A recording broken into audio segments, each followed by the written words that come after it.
nous sommes aujourd'hui le mardi 27 octobre 2020.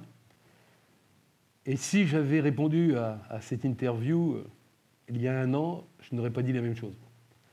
Il y a un an, on était dans une certaine légèreté. On était dans une entreprise, comme toujours, très dynamique chez Great Place to Work, avec beaucoup de joie, beaucoup de partage entre nous, et surtout une équipe complète, toujours présente dans nos bureaux.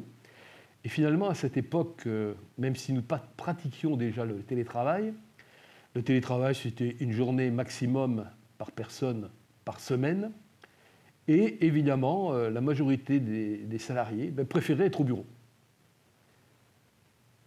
Aujourd'hui, en 2020, tout a changé depuis quelques mois à cause du Covid. La notion de conscience en entreprise sur laquelle j'ai réfléchi m'a amené à faire deux réflexions. La première, y adjoindre deux verbes. Avoir conscience de et prendre conscience que.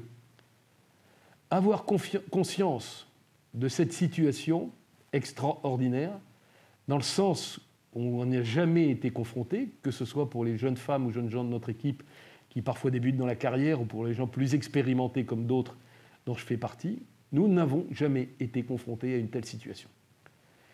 Donc nous sommes obligés, en tant que dirigeantes et dirigeants, d'avoir conscience de cette situation hors norme, et qui nous a obligés à prendre des décisions. Alors, dans un premier temps, c'était subi. Donc, nous sommes bien sûr, comme tout un chacun, conformés au confinement. Nous avons eu un retour progressif de nos équipes au mois de juin, juillet. Et au moment où aujourd'hui, l'activité est pleinement repartie, au moment où tout le monde est mobilisé, finalement, on est obligé de prendre conscience que les choses vont encore évoluer. La grande différence entre aujourd'hui et il y a un an, c'est qu'il est de plus en plus difficile de se projeter. Comment va être la situation des entreprises, des salariés? Comment cela va-t-il se passer pour le business dans un mois, dans 3 mois, dans 6 mois? Est-ce que cette crise sanitaire va durer longtemps? Est-ce qu'on va enfin avoir un médicament ou un vaccin, ce qui, à peu près 1 an après le lancement de la pandémie, serait absolument historique dans l'histoire de la pharmacie mondiale. Donc, autant de questions auxquelles on ne peut pas répondre.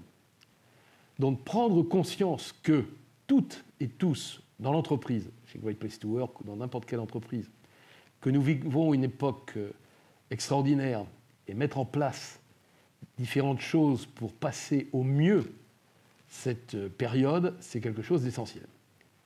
Dans la prise de conscience que nous avons eue, il a été évident qu'il serait compliqué de faire les mêmes résultats en 2020 que ce que nous avions toujours fait, croissance soutenue, importante, depuis 15 ans chez Great Place to Work.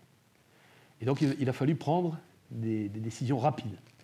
Ces décisions rapides sont passées par le gel des parties variables, des bonus, de l'intéressement, la baisse du salaire des dirigeants.